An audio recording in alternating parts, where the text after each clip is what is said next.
And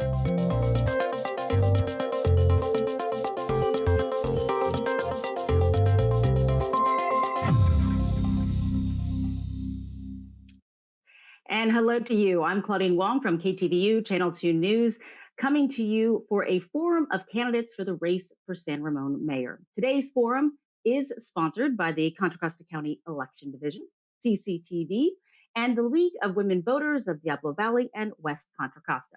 We are holding this roundtable via Zoom and taping it in the CCTV studios.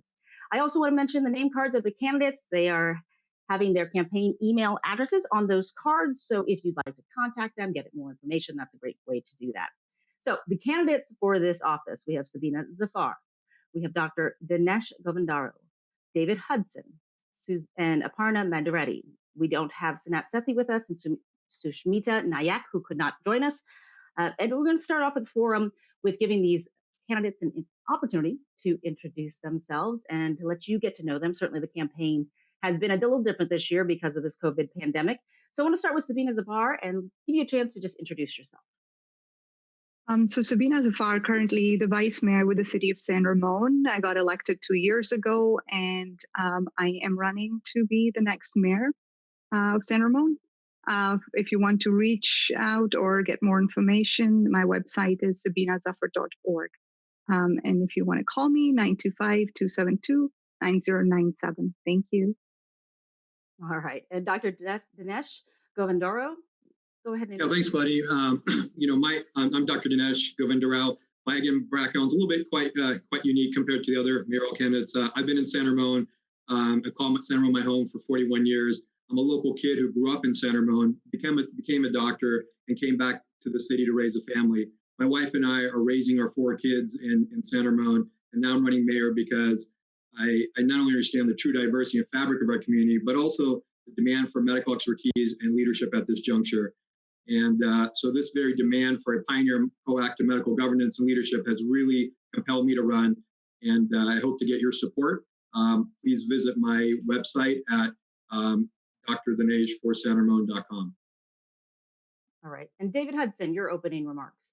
Yes, I'm Dave Hudson. I've been a resident of San Ramon for 42 years, married for 50 years, have 3 kids, my 6th grandchild on the way. I'll be talking about enough city business over the next 4 or 5 weeks. I'll leave that alone. I've been doing this pretty much for 30 years between planning commission, city council, and different committees and ad hoc committees and whatever. But I'm really looking forward to a lot of the walking I've been doing so far and in the next 5 or 6 weeks to see what people think. And it's been very, very refreshing to see the one good part of this pandemic is people are out walking and they're willing to talk. And I look forward to it. All right. Aparna Mandireddy. Hi, good morning. Thank you, Claudine. My name is Aparna Mandireddy, a 23-year San Ramon resident. I serve as the chair of the Open Space Advisory Committee for the City of San Ramon, and I'm Supervisor Candace Anderson's appointee for Contra Costa's District 2, working on Census 2020. So if you haven't responded to this census, please do that. We have a very high count in California and in the nation in Contra Costa County right now. So thank you to all of you who participated. The reason I'm running is to address our pension debt that has been growing since 2010. No one talks about it. We have a real opportunity right now to address it, take care of it as we recover from our COVID revenue losses. Thank you. Okay, and so for those of you watching at home, thank you for all those introductions. The way this forum is going to work is we're going to ask some questions, give each person, each candidate a chance to answer those questions. We're not going to monitor the time, so these candidates will have a chance to, really give the voters their thoughts and their platforms. But we'll go through the questions, and if everyone can be mindful of that, and we'll just kind of take turns here to give people a chance to really, get to know you guys. I want to start with the first question in terms of what the biggest problem is facing San Ramon, because certainly we have a lot of different, issues, whether it's open space in San Ramon or transportation or technology, jobs. And I'm wondering with the candidates as well, how that's changed over the last, 6 months or so as the world has changed versus what maybe the platform would have been in January versus what it is now. And let's start with Dr. Dinesh Govindaro. Yeah, I think there's with San Ramon, there's a lot of different, I would say there's different issues. I mean, San Ramon's a great city to live in. A lot of people come here because it's been a great place to raise a family. And over the years, I mean, there's been a lot of great leadership. A few of the things that are my priorities that I would say is as like you mentioned, the world has changed over the last six or so months, 7 months. And for me, COVID-19 is really affecting all facets of our life. And I'd like to try to figure out taking more of a proactive approach to looking at ways to optimize keeping our economy open while not compromising the safety of our residents. And I know there's a lot of businesses that are suffering, and I'd like to figure out ways how we can help our businesses and really figure out ways to optimize, again, keeping them open without, understanding how to keep our economy safe. So that's one big priority. The other thing for me too, and it's interesting, our city has grown very rapidly over the number of years here. I mean, when I came back, we first moved here 41 years ago, we were probably in the low 20,000s when you look at residents, and now we're at 84,000 folks. And what I'd like to see is, we have a great sense of community, but we need to figure out ways to build a stronger sense of community. And that's why you see on my logos is One San Ramon. And I feel like, being deep rooted in this community, I'm that candidate who I feel has the widest net, who can really connect with all different folks in the diverse population we have in the city, and really bring our folks together and look at ways of how we bring about inclusion and really having all the voices of the residents really be heard. And the other big priority for me too is this economic development. And I feel that with economic development, we need to look at it kind of two ways here. We need to look at how we can encourage our small businesses to come and be able to thrive here. But we also need to look and see how our large businesses, or even maybe their satellite offices, can come and set up shop here too. And that will have a lot of positive effects, whether if people can live, work, and play in the city, that would be a big benefit for our residents here in San Ramon. So those are some of the issues that I feel are very important to the city, and we've done a lot of great things, and I think we can do more things to move it forward in that direction. All right. Dave Hudson, I want to go to you. You talked about your 30 plus years in city government in San Ramon and walking the streets. In terms of your priorities, when you see what San Ramon needs, what's been done, where it should go, where do you stand on this, and how has that maybe changed in the last 6 months? Well, I can tell you that that the priorities in the Tri-Valley haven't changed in 30 plus years. It starts with transportation, education, taxes, and quality of life. The transportation that we've been dealing with in the Contra Costa Transportation Authority hasn't stopped because of COVID. I had an update on Innovation 680 last night. There are timelines being set up. The Bishop Ranch is so far ahead of everyone on the technology component. There are only 2 cities in California that are allowed to have a totally autonomous vehicle on the street: Concord and a business park in San Ramon. Now, the first one that came in, sorry, it didn't pass all the tests, so we sent it back to France, and we've got a new one coming up. But next year, you're going to see those things in our downtown core, autonomous vehicle, electric shuttles. We look at them constantly. The big thing for me was the realization that we no longer can just look at pedestrian overpasses like we have in the past, 10 feet wide. The Iron Horse Trail, for example, is 10 feet wide. It's not going to work. It's not going to work in the way we do things now, because transportation is no longer the single occupancy vehicle, no longer level of service at your lights. We have to look at multiple transportation systems objectives. They are bike, transit, pedestrian, and the occupancy single and double occupancy vehicle. This is the future, and we are very well positioned because of the votes we took on City Council to put a better overpass on Bollinger Canyon Road. That's the priority. Aparna Madareddy, is there agreement there or disagreement? I know you've got a software background in terms of technology, in terms of priorities and where you stand, and what you see for the most important issue for the future of San Ramon. What is it for you? Well, since you asked about agreement or disagreement, with all due respect to Councilmember Hudson and the entire council, we know how slowly things roll in government. And when you say you're building the Iron Horse Trail overpass, it doesn't happen overnight. It's still in the design phases. It's nowhere near completion. We know how these projects add up, escalating in costs with labor and inflation. And so I'm not going to talk about that. I'm going to talk about my priorities for our city of San Ramon, for our residents and businesses. As I said, it is about recovering from the COVID losses first. Very important, urgently tackle that. But you have to do it in a very methodical manner. It is recovery for businesses.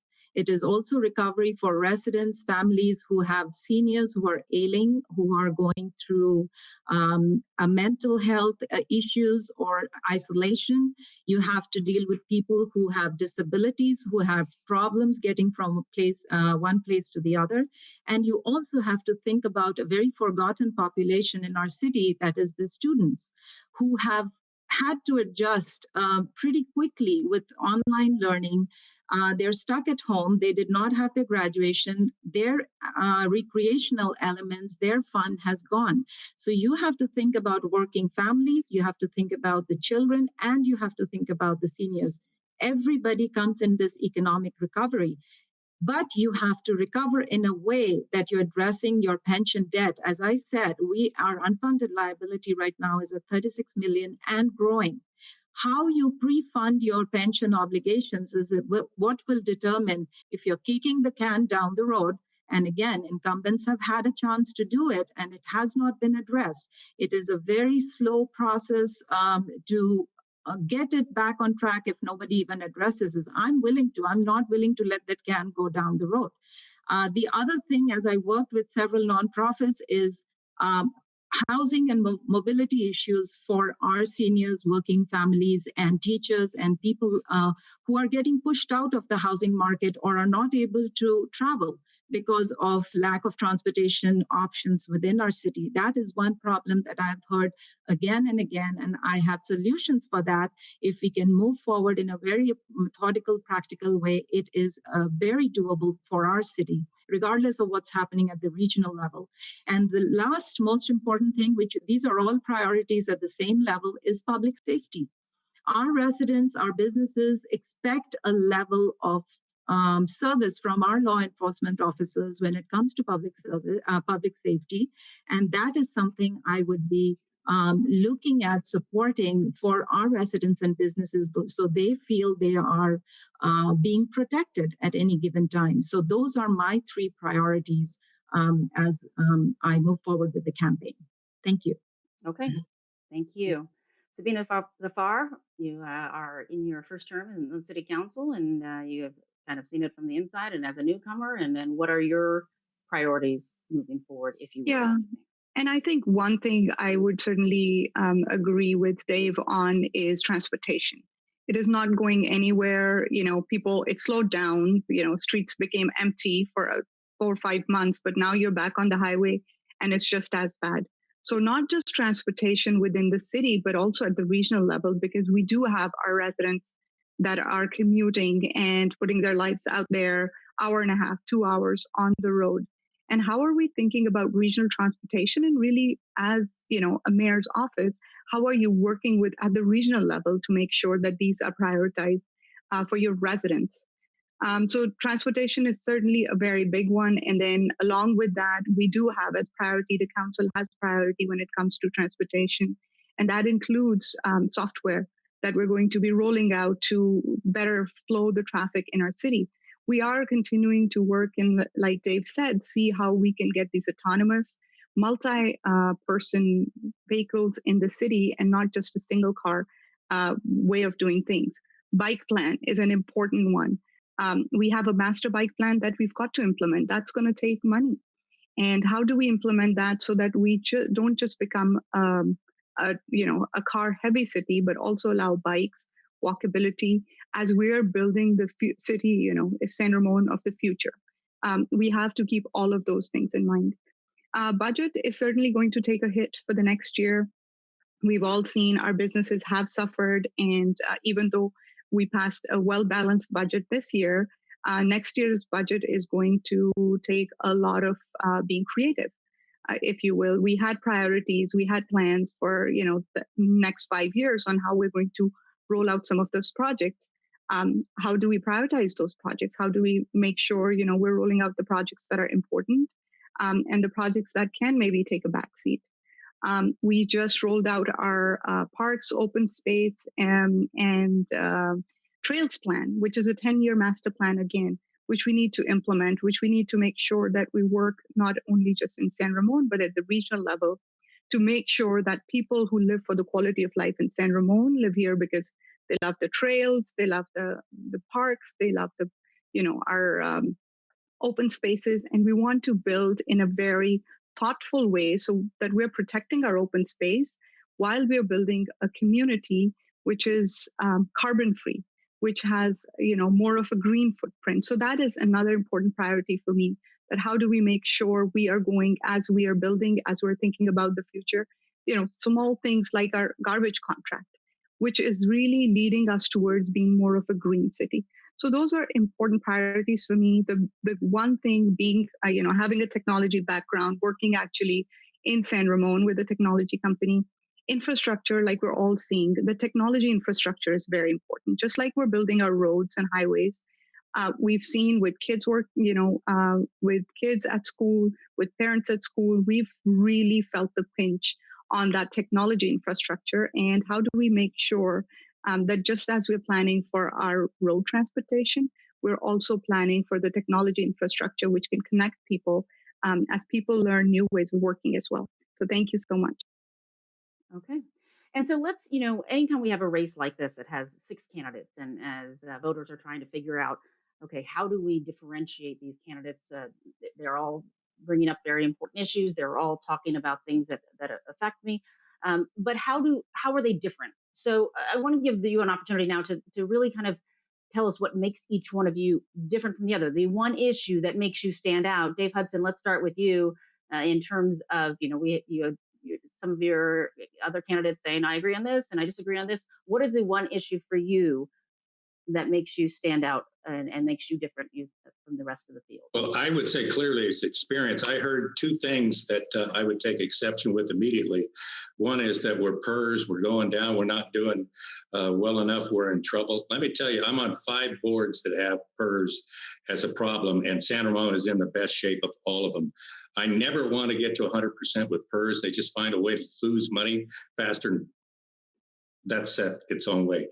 Not being part of a regional level is pure suicide for a city. All federal, state money goes through MTC for transportation. If you throw that money out, you're not going to complete anything. And that just is a death knell for any city. We do have an overpass I talked about that I've already gotten about $5 million through the One Bay Area grant. I went back through the Air District when I was chair in 2018. We got about $400,000 for a bike path only portion of it. And this is the kind of thinking that you need to bring into the cities. What can you do at a regional level and combine federal and state money with regional grants like we had with the VW grant money that they blew about, we're up to 140 million in grants. We couldn't even get it all out. This knowledge of being on regional committees, state committees, League of California Cities, National League of Cities is not something you can read about. You have to go back and be part of the solution. That's where I make the difference, because I am on these committees and talking, not just listening, like I will be tonight as part of the MTC ABAG Legislative Committee when we meet at 5 o'clock. That's a big difference. Dave Hudson, experience for you. Aparna Madareddy, what do you think makes you stand out from the rest of the field? So as a part of the Contra Costa's District 2, when I was working for the census, it was an eye-opening experience over the past 1.5 years, working with multiple agencies, city councils, trying to get the work done. And that's when I realized how slowly government works for people when you're trying to implement something. And I was trying to push for more outreach early on. When they said it would be okay to do it in January or February of 2020, well, look where we were with the COVID March closures, March, April, we could not do anything and had to extend the census count. So you have to be extremely proactive in your work when you are working with multiple agencies and get things done. We now have, and including the city of San Ramon, with the very challenging demographics in Doherty Valley, has one of the highest counts, as I said, in California and in the nation. And all because of the way you can get things moving in the way you want it done without pushing anyone to the point that they don't want to cooperate. You want regional cooperation and collaboration. And I agree with Dave on that. Regional collaboration is important. But here are some things I disagree with. MTC has offered funding, but they also say they will give it if you make room for affordable housing. Well, we know what happens with affordable housing. Most of them are market rate units. They are not affordable for the middle class, low income people who are getting pushed out of the housing market. And a council member, Hudson, you were the vice chair in 2018 when the air quality district was sued by 2 employees, and you thought it would be a very simple lawsuit. It ended up costing the air quality district $4 million with that lawsuit for destroying records. The third thing is CCTA that you talked about. Now, MTC grants money to different transit authorities. It had $750 million. CCTA got only $7 million of it. $251 million went to BART. BART is a separate transit agency with its own tax funding mechanism. Why was that money so important? And BART now, again, has retained 98% of its staff despite the COVID closures where people are not using BART as frequently. The last thing I'm going to emphasize on with our council, voting unanimously on Measure J. Now, Measure J failed. It's increasing our taxes, half cent here, half cent there. It's still increasing our taxes. The reason it failed, and which many council members did not really pay attention to, is because there was no oversight in the spending. It was going to again give money to BART. There was no oversight of where this money was going to go. People rejected it, so it failed. Now the county is coming back with another half-cent sales tax measure that is more to recover from the COVID losses. Government want to make sure they're getting the money. In a world where people have lost jobs, where there is stress, more taxes means more stress for people who are now facing rent evictions. Rental increases, they have to pay rent and evictions. The moratorium may end. That is a decision that still has to be made. So I don't believe that regional transportation has worked for us as a city. Yes, we have gotten grants. I agree. But that is not enough to sustain transportation, public transit options for our residents in San Ramon. It has not worked. People still complain.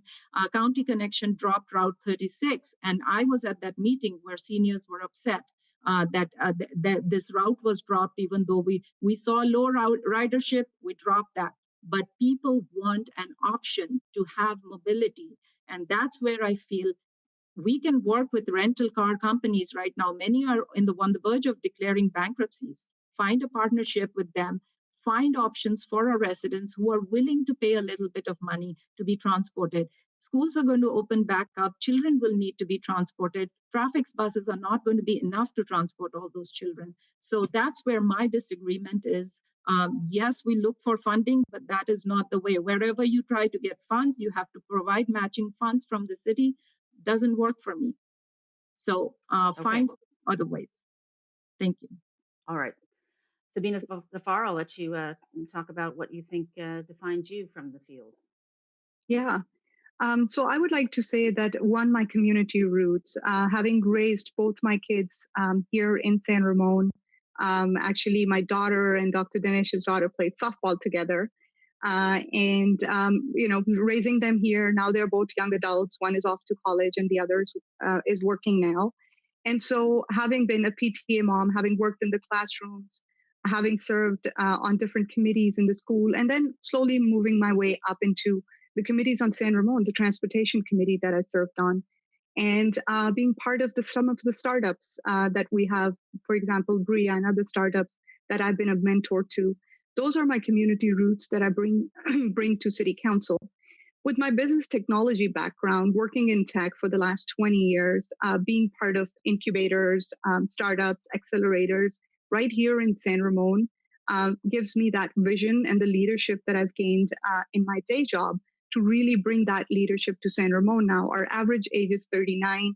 We have a number of people that are working in tech. I've dealt with the commute issues. I've dealt with being a parent in this city, where I've pretty much taken every transportation and every, if you will, highway to go to work in Silicon Valley. And really, I changed and my life changed when I was working local. And one of the reasons for running even in 2018 was that I want to have that local job work balance in San Ramon. And the last thing is gaining real experience on city council. I got elected to city council in 2018 as the first Asian American actually ever elected to San Ramon City Council. And we have a large population, which is now Asian Americans in San Ramon. So bringing that basically leadership there, but also the fact that I have shown leadership by being appointed as vice mayor within my first year being on council, and being unanimously appointed as vice mayor shows that my peers on council trust me. And so really, the community roots, my business experience, and my real experience on council in the last 2 years have really made me ready for this to step up as the next mayor of San Ramon. All right. And Dr. Govindara, Hey, how do you thanks. define yourself from this field? Yeah. Yeah, no, thank you. And I just want to just make it clear for the viewers. Sabine, I know you're absolutely right. Just want to make sure that it's both. Yeah, both our daughters played softball together. When she was referring that one's working and one's went off to college, she's referring to her own children. So because my daughters, unfortunately, she would have loved to gone off to college, but both of them, but they're at home because of COVID, and that's why we're a little bit strained on the internet a little bit here, but. No, but thank you for the question. When I would say when I look at what I see as a San Ramon mayor, I really want someone who I can connect with, and someone who I feel is going to hear me out, and really be there for me, fight for what I'm looking for, and just really be that people's mayor. And I really feel I am that true people's mayor. If you look at, I did a nice campaign video, and these were testimonials of people that didn't have to be on the video. They wanted to be on the video, and gave a lot of different, testimonials about myself, just about my character, on how it's easy to just work with me and talk to me and interface with me. And really, that's how what I look at as a mayor. And I feel, I have the widest net when it comes to relating to our residents, whether the old parts of San Ramon or the Doherty Valley, especially on how deep rooted I am in this community and understanding the true diversity we have in this community. So when you look at the face of San Ramon, I want someone who's going to be invested in our city, who cares about the welfare of the city, and who really can connect. And that's someone who I am. I'm someone who can connect with people. When I'm out there, like David mentioned, going and talking to people, I think, that's great. I've been doing that too. And it's great to hear what people have to say and just connecting with them and talking to them. And so many of them said, hey, it's so easy to communicate with you and talk to you. And you're a great listener. And that's kind of what I'm looking for in a mayor. And, and I feel that I really do understand this whole, our city. Some people have said, and I'm not trying to, say this is who I am, but people have said, hey, you're kind of like the native son, who's gone to Cal High, graduated from Cal High, lived here, and then, went off to college and med school, came back here to raise a family, and then been very, very involved with the community ever since, through my youth, coaching, through PTA, through other things as well. And so a lot of volunteer work at the school level. So those are some things that I feel like really differentiate me. Is I feel like I'm the people's mayor. I feel I'm really deep rooted. I also feel I'm the only candidate that has the medical and business background who can successfully navigate these complex and crucial decisions we need for a city to mitigate the COVID-19 crisis. I don't think there's anyone else, in this field that is able to do that. And that's someone, that who I am. And those are the things that differentiate me from the rest of the field. Okay, and I want to drill down into some of these details specifically too, because certainly, with the issue you guys have raised, whether it's COVID and business and transportation, we want to get more details. So I'm going to start with transportation. We'll make our way back around to COVID, and we'll start with Aparna Madareddy. Tell me what you think transportation looks like today. In what grade you would give it in terms of how it's working, because anyone who's been on the 680 corridor, if we just go with that, knows how difficult it can be, and what it will look like in 2 years and 4 years, so people know exactly what the plan is moving forward. And thank you for that wonderful question. You asked what grade I would give transportation in the Bay Area, and I'm not a teacher, but I'll say an F minus. All we've gotten from all the taxes, the tolls that we are paying, more taxes, we get more congestion, more traffic, more air pollution, and bad roads. And still they come back for more for taxes when it comes to transportation. And then these people have the nerve at the state level to ask for, they say they're going to withhold the transportation funds if we don't build housing. I'm hearing a disturbance. Can I continue? Okay. So they threaten us with withholding transportation funds if we do not build affordable housing, which again is not affordable. So the biggest problem with the transportation right now is addressing the real issues at hand and not offering band-aid solutions as they have been. The reason I brought up transportation as separating me from the other candidates, because transportation and land use patterns go hand in hand. My background, my master's degree is in geography, rural and urban geography with land use planning as a specialty. So I understand how things move around areas that are being developed and how effectively we can address that in the next couple of years, because we really have an opportunity right now to address it. With COVID, as we are seeing, more people are working remotely. They are being offered jobs in other states, so they don't even have to live in the Bay Area. As we're seeing in San Francisco right now, there are many empty apartment units because people are moving out of the Bay Area because of the traffic problems that have been created by these regional agencies. They have continuously been pushing for reform in their departments and also improving congestion. Well, guess what? We have more HOV lanes, we have more express lanes, which I call extraction lanes, because we are spending more trying to use that lane. So what I have always proposed is keeping it local where we can serve our residents and our businesses more effectively, which means first, build the Iron Horse Trail overpass. That is extremely crucial to making our City Walk project, the 4,500 that was recently approved by the City Council.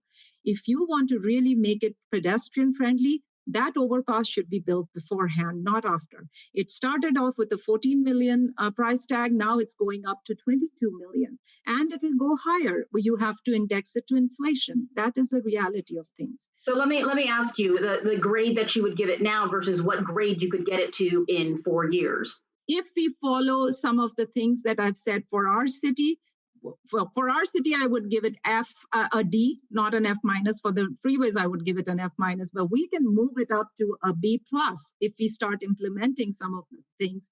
And these are not hard to implement. I'm not saying go and rewrite your zoning codes. I'm just offering alternatives to make it more pedestrian and bicycle friendly.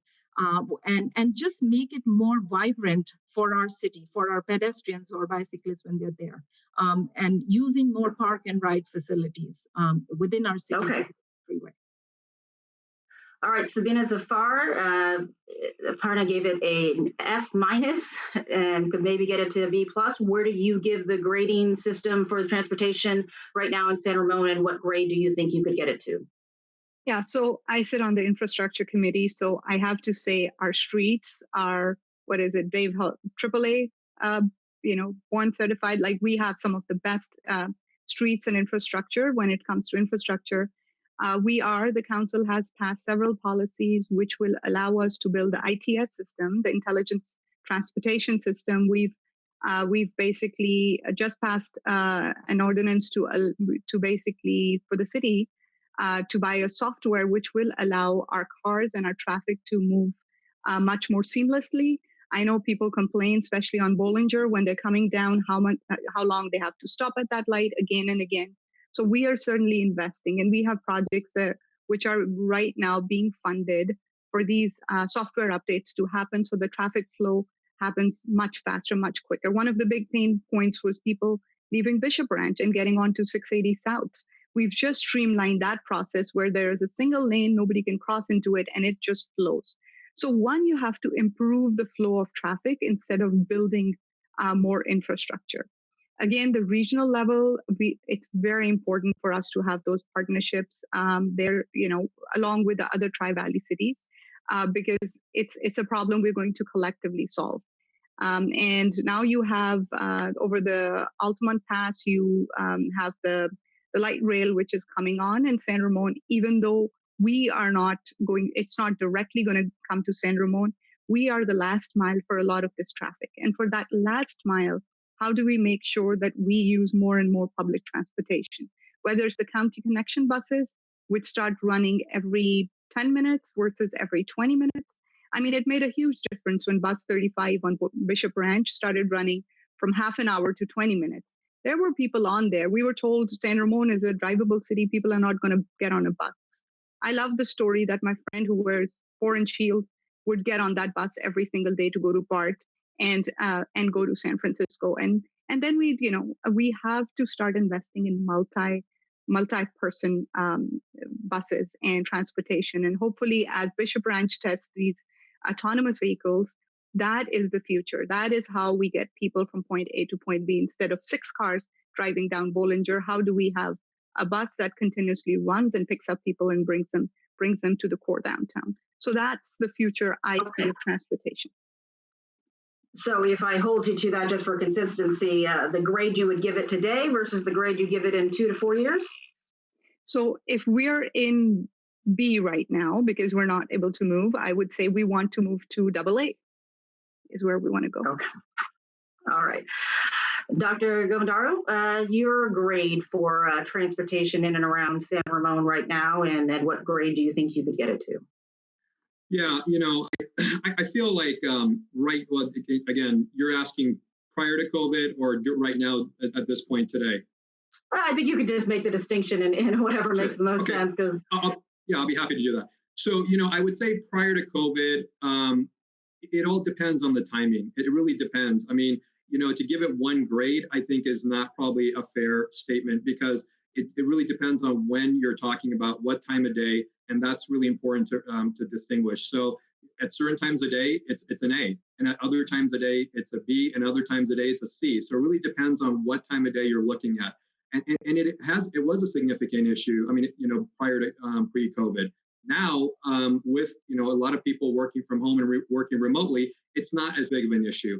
And what many companies have said is that once COVID gets past us, we are probably going to be in some type of, I would say hybrid type of model afterwards. So, do I feel the traffic will be as bad post-COVID?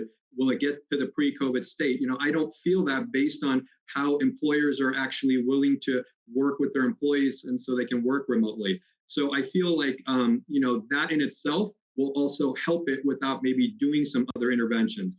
I agree we need to do interventions. I mean, don't get me wrong, stuff on making public transportation not only more accessible, but more frequent. I think that's very important. I think the 40 million plus bicycle master plan in San Ramon is very important. I mean, that will, especially, it'll ease a lot of the traffic. If we can make our city more connective and more and easier to commute from one area to another on bicycle, without being worried about getting hit by a car, that'll be a huge asset to our city.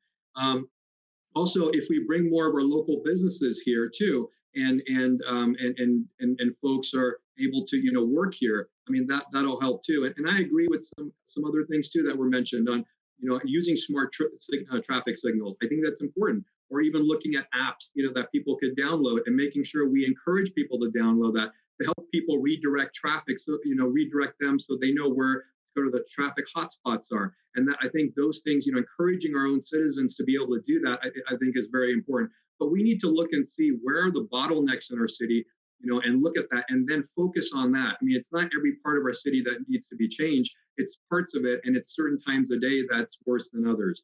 And so I would probably get, so it's hard for me to give it a specific grade. There's a lot more to it than just giving it one letter grade. But I feel like the areas where it can be, where there's improvement needed, we can in the next few years get it to an A level in those other areas. Dave Hudson, let's go to you, and you can tell us, do you think it's fair to grade transportation in and around San Ramon? What grade would you give it? And where do you think, you could get it to in 4 years as mayor? I would say it's a B also. We can get it to A. I think people don't realize what we do in this city. We already have lights and have had for 10 years that are on technology. It was a grant of, I want to say $1.2 million that we got for somebody to try this, and we got nothing but complaints. Another thing I think people don't realize is we do a study every year as part of the Doherty Valley oversight on what the level of service is at 30 lights around the area in San Ramon and Danville, as well as out in the county. And it cannot exceed the level of service that would take us below a B. I think what Sabina was looking at before with the street, we are among the highest rated. Our pavement condition index is, I want to say 78, but that might be a tad bit high, and especially after the work they're doing in these streets, we're going to need to take care of some of that again. But I don't think people realize how on top of it we are and how lucky we are to have the Contra Costa Transportation Authority. The complaint I heard about the tax doesn't tell you the story. Contra Costa Transportation Authority gets a 3-to-1 match out of grant money, federal money, state money that we pick up by lobbying back at Washington, D.C. That's what got us the Caldecott Tunnel. That's what got us the Highway 4 widening and the E-train out there because of priorities and how we set up for these grants. We have Contra Costa Transportation Authority as the lead agency for this bridge that will be built in the next 2 to 4 years. And I've been working on this for a long time. That's where the one thing I would agree out of a lot of stuff I heard under priorities was that it takes a long time. But guess what? It takes a long time. You have to work at it and stay at it. And people don't. That's one of the problems I have with city councils. They're in, they're out. Some even have term limits. But if you have your fundamentals straight and you do a little work to get on some of these regional committees, which means you're going to have to stick around for more than 3 terms, you actually are a voice when you're setting up these plans and implementing them in real life, and you get the priorities. We did this at the Air District. We started off with the bike sharing program. It wasn't good enough for Bishop Ranch. Chris Weeks went to what they're doing, and I'm telling you right now, that peninsula bike sharing is already up to 7,000 bikes, and you're going to see it in San Ramon because Measure J called for a 243% increase in bike traffic in 20 years. I've seen it in 20 weeks. It's coming, folks, and we haven't really hit the electric bike yet. Wait till that hits the market big time. So yes, transportation can be to an A because we have focused on multiple transportation systems and our objectives, particularly in the downtown core. Okay, we have time for one more question before we get to your closing remarks, and that gives you guys each about a minute to kind of answer this last question. I want to hit COVID because if we don't, we haven't really addressed why we're all on Zoom. But if you guys could give me, and I'm going to start with Dr. Govindaro, about what's your first priority, getting your community back on track amidst COVID, because we can't say post-COVID, just in the middle of it, and how you want to reach out to folks because COVID is making campaigning a little bit more difficult. And I will cut you guys off in a minute to make sure everyone has a chance to speak. So Dr. Govindaro, let's start with you. Claudine, I'm sorry, I had a little trouble hearing your question. Would you mind just, repeating that? I apologize. No problem. COVID, your first priority. I'm going to give you a minute to answer your first priority of COVID and how you want to reach out to candidates. Yeah. So, again, we just, what I was mentioning earlier was we need to figure out ways to optimize our economy, without compromising the care of our citizens. I mean, that's my first priority, and we really need to do that because COVID has affected every facet of our lives. It's whether it's our residents, our folks at school, our businesses. So that's really my big number one priority. How I'm reaching out to residents right now is that there's a lot of different ways. Getting the signs out, calling people, going and knocking on doors, but being respectful and staying back. Putting up doorknob hangers on people's doors. Using social media to get my word out as well. So there's a lot of different areas where I'm trying to really focus in on, or emails and just, and really word of mouth. A lot of this is sort of a grassroots type of campaign that people are getting behind, and that's really how I'm trying to get the word out. And I can see you nodding your head. So that's how I'm trying to get the word out. I think I used my minute. Absolutely. All right. Thank you for staying within that minute. Sabine Zabar, let me let you tell us how you want to handle COVID right off the bat and how you really want to get out to talk to folks in a time when we're not supposed to get so close to each other.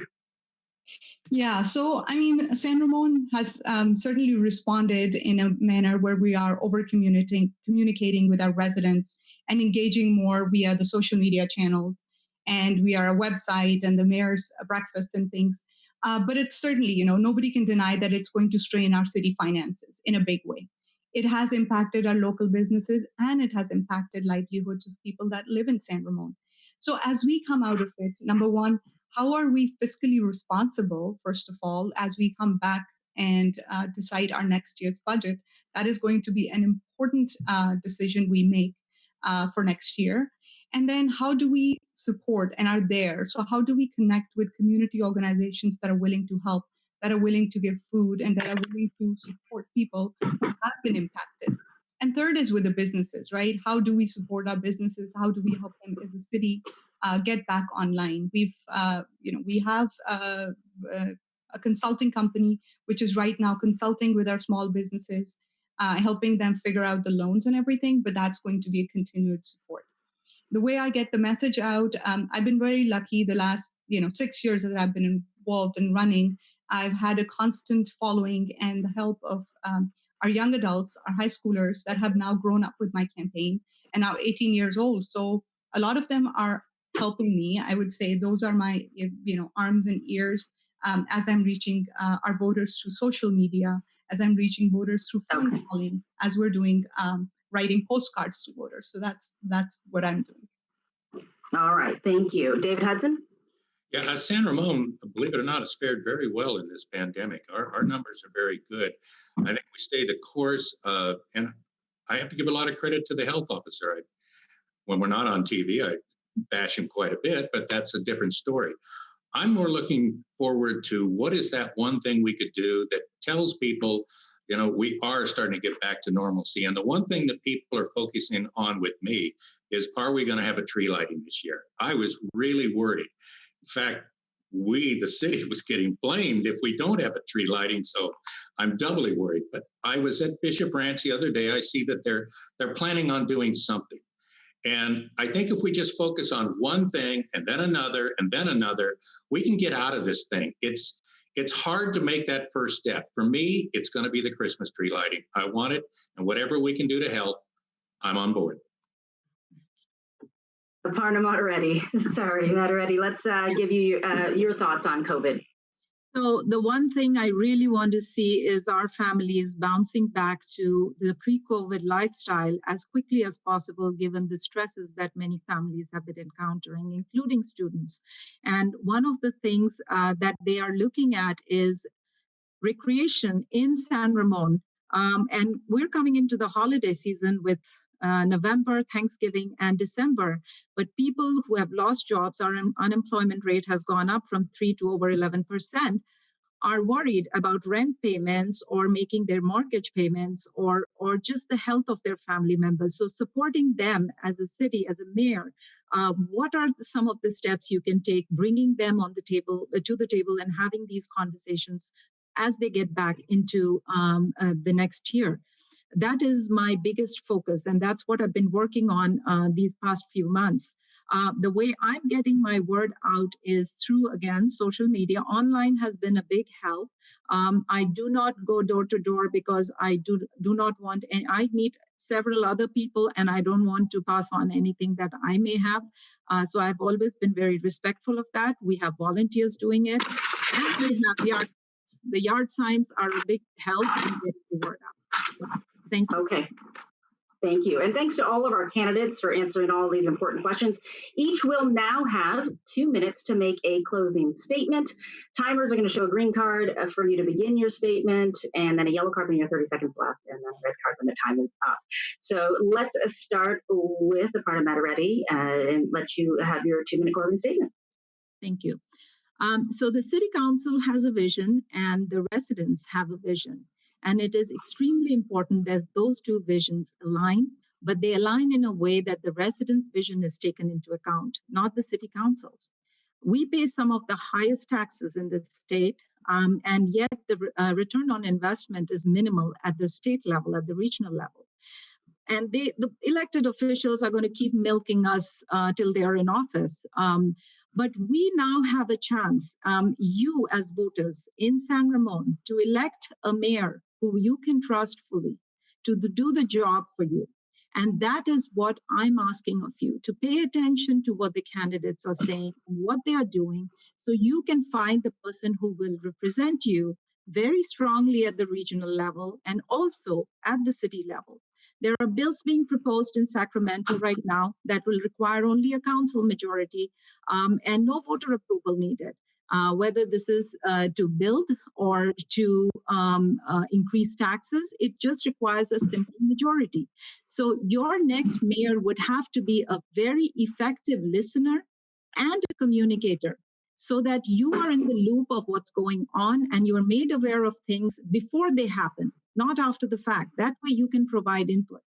And I have said this on multiple occasions. This is a nonpartisan office. This is not about somebody being a Republican or a Democrat or any other party. This is ultimately about the person that you are electing, whom you trust completely.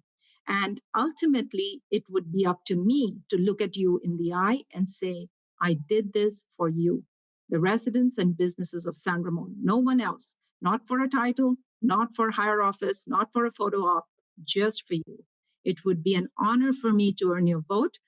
Please visit my website, aparnaforsanramon.com. Thank you.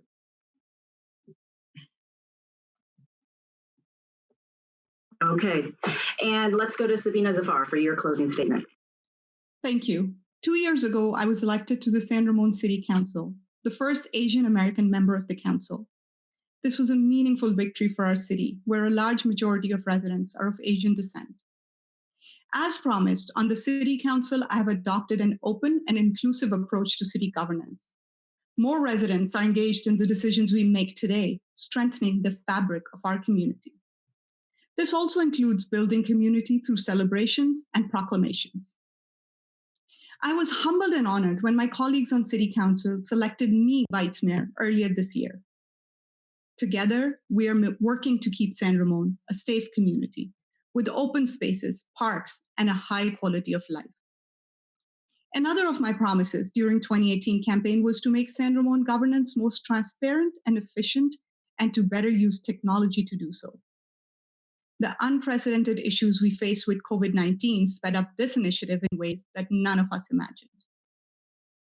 The pandemic is straining city finances and upending local businesses and our livelihoods. I'm committed to providing the level of service that the residents have come to expect while being fiscally responsible. Beyond San Ramon's immediate response to COVID-19, there are other challenges ahead that require community engagement and management skills. As your mayor, I will combine my community roots, my business technology background, and the real experience that I have gained on the City Council to lead our city through unprecedented times. I would be honored to earn your vote. Dr. Dinesh Govindara, your closing statement. Great. I want to thank all the sponsors for this event, and as well as all the other candidates that have this forum today. My vision for San Ramon is to make it the best city to live, work, and raise a family. And as I mentioned in the beginning, my background is quite unique compared to the other mayoral candidates. I've called San Ramon my home for 41 years. I'm a local candidate who grew up in San Ramon. I became a doctor and came back to the city to raise a family. My wife and I are raising our 4 kids in San Ramon, and now I'm running for mayor because I not only understand the true fabric, the diversity and fabric of our community, but also the demand for our medical expertise and leadership at this juncture. And I'd like to take a data-driven scientific approach with COVID. This very demand for a pioneer and proactive medical governance and leadership has compelled me to run. I've been a physician for 23 years, and 19 of those years have been in medical leadership roles. I have a vast amount of leadership experience involving budgeting, operations, and people management. And I'm currently a public employee as a chief medical officer of a large state agency. Additionally, I'd like to bring a positive impact toward other highly relevant issues in San Ramon, such as safety, reducing traffic, preserving open space, controlled growth, continued economic development, financial responsibility, promoting diversity and inclusion, and a sense of community. Speaking about a stronger sense of community, I have had the opportunity to see the city transform over the last 41 years, and I'm the only candidate that can connect and relate with our diverse population. I have a deep understanding of the old and new community of San Ramon, from being raised in the old part of San Ramon and now currently raising my kids in the new part of San Ramon. Since 2007, I've been involved in the PTA and the arts, countless field trips, as well as coach for San Ramon youth in various sports for the last 12 years. I'd like to explore avenues to bridge our communities to have a sense of feeling that we all live in one San Ramon, and I know I'm that bridge. This election cycle is unprecedented because we are facing one of the biggest challenges of a lifetime with COVID-19 crisis, and it's demanding strong leadership. 2 of our mayoral candidates are running from a safe seat, and their 20% voting power will be the same as the mayor. Having a diverse professional background will only strengthen our council. As physician running for public office, my #1 priority is to keep our one San Ramon safe, healthy, and thriving, and I hope to get your vote. Please visit my website, drdineshforsanramon.com, my Facebook and Instagram page, and please watch my campaign video. Thank you. And David Hudson, your final remarks. Thank you, Claudine. My name is Dave Hudson. I have been your council member for the last 23 years and represented you on over a dozen state, county, and regional committees. I was your mayor in 2001 and vice mayor 4 or 5 times since. As I stated earlier, the priorities in the Tri-Valley have not changed in over 3 decades. Transportation, education, taxes, and quality of life. Over the next 2 years, I intend to oversee the connection of the Iron Horse Trail, north and south, over the Bollinger Canyon Road. I intend to oversee the transit plans in the downtown core, including the autonomous vehicle and electric shuttles. And I will guard against the regional housing plans that you know as Costa. The one regret I have over the last year is that we did not get Big Canyon into the city of San Ramon. We could have had it. Thank you for listening. I am very much looking forward to further questions in other forums. And again, thanks for listening today. All right, and we'd like to thank all our candidates for participating today. This does conclude our forum of candidates running for mayor of San Ramon on November 3rd. Once again, we are joined by candidates Sabine Zabar, Dr. Dinesh Govindaro, David Hudson, Aparna Madareddy. Candidates Sanat Sethi and Shmita Nayak were not able to join us today, but for more information on all of the candidates, you can go to www.votersedge.org. The Elections Division also has set up multiple drop-off boxes around the county. That's important to know. And for the one nearest to you, please visit www.cocovote.us, or you can call the office at 925-335-7800. Thank you so much for watching, and don't forget to vote on November 3rd.